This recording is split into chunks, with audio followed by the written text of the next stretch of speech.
준비 중. 원래 이것도 N1 준비 중이라고 했죠.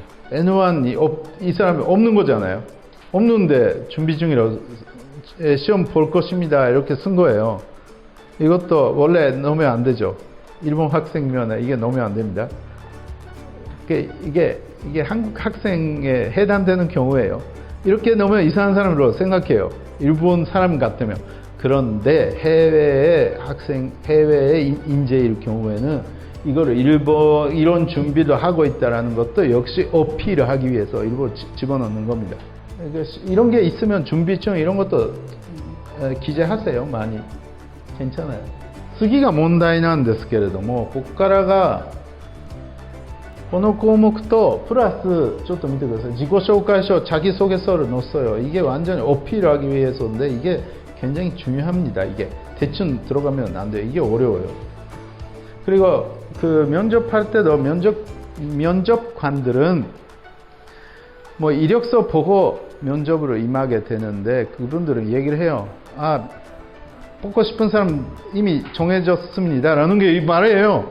그 확인하기 위해서 면접을 할 것이다 라는 식으로 얘기해요. 물론 면접의 결과에 따라서 변수는 많습니다. 사실은 변수는 많은데 마음은 이력서 보고 많이 정해서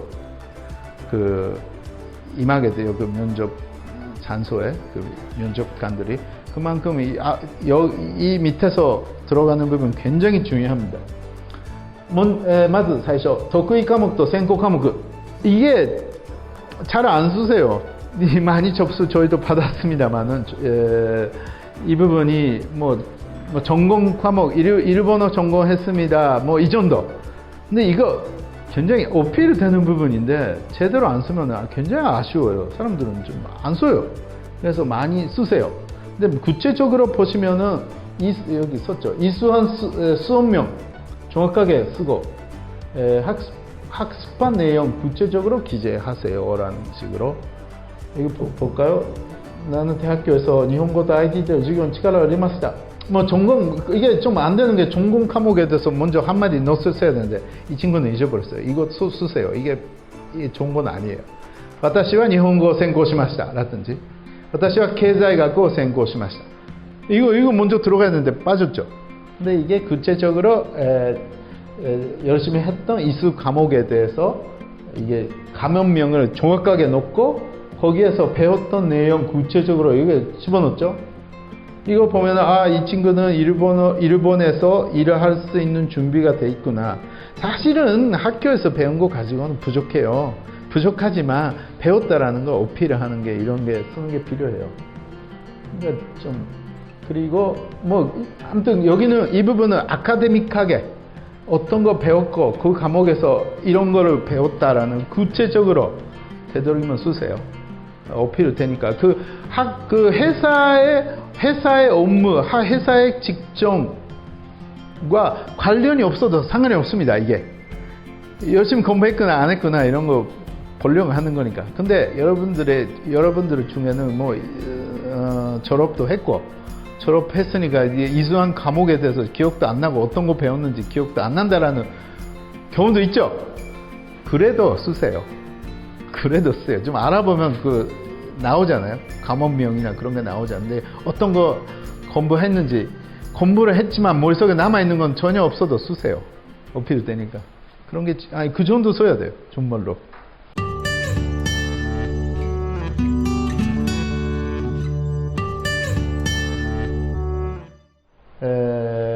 학업 외에도 열심히 했던 거 이게 물어봅니다. 근데 일본 같은 경우에는クラブ活動みたいなのあるよね. 서클 활동, 동아리 활동 같은 게 좀 많이 열심히 하는 편입니다. 일본은. 그 회사에 들어가서 뭔가 열심히 하는 사람인지 근데 무엇인가를 열심히 했다라는 경험이 없으면 회사가 복귀가 어려워요. 그런 사람은 좀 믿을 수가 없잖아요. 잘하는 친구인지 안 되는 친구인지. 그래서 무엇인가 그게 취미라도 되고 어떤 뭐 여행 열심히 다녔다라는 것도 되고 어쩌면은 게임 열심히 했다라는 것도 그냥 게임 열심히 했다 하면 정도면 안 되고 뭐 만약에 대회 나갔다 그러면 그 정도면 쓰세요. 대회 나가고 뭐 했다 그 정도면. 근데 그런 게 있어야 돼요. 그러니까 만약에 없고 아직도 졸업할 때까지 기간이 있는 분은 뭔가 열심히 하세요. 네, 친구는 저번에 부산의 채용 행사 때 취업이 된 친구가 뭐 일본에서 지금 일하고 있는 친구가 앞에 나와서 내가 왜 붙었느냐라는 그런 이야기를 했었는데, 열심히 한 것 특별히 없고 뭐를 열심히 했냐면 연애만 열심히 했습니다. 이런 식으로 말하니까 붙었대요. 근데 거기서 인간관계에 대해서 많이 배웠습니다. 이런 걸 얘기를 하니까 이 친구 재미있다. 인상에도 남고 뭔가 그 인간관계도 잘하는 것 같다 하면은 단체 생활을 잘할 것 같죠? 그래서 붙었답니다. 뭐 그런 거 없으면 그런 거라도 쓰세요. 여기는 아르바이트 경험이라든지 워킹 홀리데이 일본에서 갔던 그런 경험, 거기에서 여기도 구체적인 에피소드가 들어가는 게 중요합니다. 그리고 거기서 무엇을 배웠는지를 굉장히 따집니다. 면접할 때도 뭐 열심히 했습니다. 그러면 거기서 뭐를 배웠냐 당신, 이거 말을 할 수가 있어야 돼요. 그러니까 좀 이런 뭐 어려웠는데 이걸 극복했다라는 에피소드라든지 그런 게 좋은 것 같습니다. 그런 게 과연 있을까요? 부모님한테 효도 열심히 했다. 이것도 좋은 것 같고 좋지 않나요? 일본에서는 그런 걸 쓰는 사람은 없을 거예요. 근데 한국 사람은 쓸 수는 있죠. 뭔가 효도 관광 보내드렸다, 아르바이트에서 돈 벌어서. 만약에 그런 게 있으면 나쁘지 않을 것 같아요. 한국적인 그런 특징이 있는 것도 쓸 수 있지 않을까요? 아니, 군대 생활 열심히 했다. 남자 그런 게 있죠. 일본 남자는 군대 안 가잖아요. 근데 한국은 그거 갔다 온 거에 대해서 쓰면은 그것도 점수 올라갑니다. 단체 생활 했다라는 거니까. 단체 생활에서 어떻게 열심히 했냐 부분은 점수 높아요. 그런 거를 쓰는 것도 방법입니다. 그러니까 결국은 이게 뭐를 배웠다라는 게 쓰시는 게 좋을 것 같아요. 그게 좋을 것 같다는 게 그런 게 들어가야 됩니다. 취미, 특기는 간략하게 쓰세요. 이런 식으로 한목 하나 쓰고 뭐 한 가지만 쓰시면 될 건데, 약간 그 인상에 남는 취미, 특기 이런 거 들어가면 좋을 것 같아요. 왜냐하면 혹시 모르잖아요. 그 면접관도 나도 그게 취미인데 라고 하면은 좀 사람이니까 그런 것 때문에 좀 뭔가 나를 기억해 줄 수 있는 기회가 될 수도 있고 안 될 수도 있지만, 그래서 이런 게 좀 쓰고,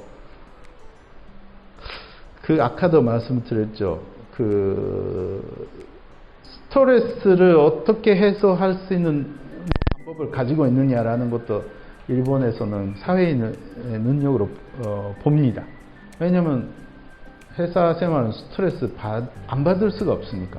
그런데 스트레스 계속 받고 우울해지고 그러면 곤란해요, 회사에서. 근데 뭔가 취미생활로 풀 수 있는 방법을 가지고 있거나 그런 사람은 나름 평가를 하게 되죠. 그 다음에 이게 굉장히 중요한 항목입니다. なぜ私が日本で仕事をするのか. 이거 면접 때도 많이 질문해요. 이런 항목들은 사실은 질문 많이 하는 항목이니까 이거 충분히 생각해서 기재하는 게 면접 때도 많은 도움이 되는 항목들입니다. なぜ私が日本で仕事をしようとするのか. 근데 제일 많은 게 일본이 좋아서요 라는 게 좀 나는 괜찮다고 생각하는데 나쁘지가 않지만 이거 갖고서는 일본 사람한테는 설득력이 없는 모양입니다. 그래서 이거는 좀 생각을 하셔야 돼요. 나쁘지는 않은데요. 나쁘지는 않아요. 일본 좋아서, 대부분 일본 취업하는 사람들은 한국하고 일본을 비교해서 일본이 또 환경적으로 좋아서 간다라는 것보다도 그냥 일본 문화 그런 게 좋아서 거기서 생활을 해보고 싶다, 거기서 일해보고 싶다, 그런 분들이 취업을 하게 됩니다. 지원을 하게 되고요. 그런데 그냥 좋아서가 안 된다고 하니까 여러 가지 이 부분에 대해서 설득력 있게 여러분들 좀 생각을 하셔야 돼요. 이거 어떻게 썼는지 보셨죠? 뭐 두 가지 이유가 있다. 거창하게 썼죠. 좀 이런 거 좀 생각을 해야 돼요. 생각.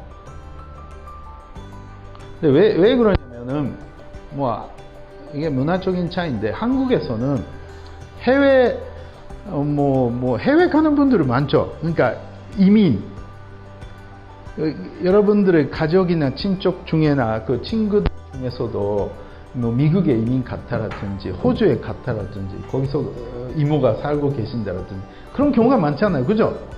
근데 일본은 그런 거의 없어요. 없으니까 당신 왜 일본에서 살고 있냐 굉장히 궁금해해요. 좋아서 가는 거다. 근데 이해를 못하니까. 그래서 설득을 해야 되는데 뭐 한국은 그런 거 흔한 일이니까 좀 이해했으면 좋겠다 해도 뭐 짧은 그런 그 면접 시간에는 그 얘기를 못하니까 좀 뭔가 설득이 없게. 그러니까 왜 일본 문화를 좋아하게 됐는지, 여행 가서 뭐를 봤다라든지 좀 깊이 있는 얘기를 많이 해주는 게 좋습니다. 여기까지는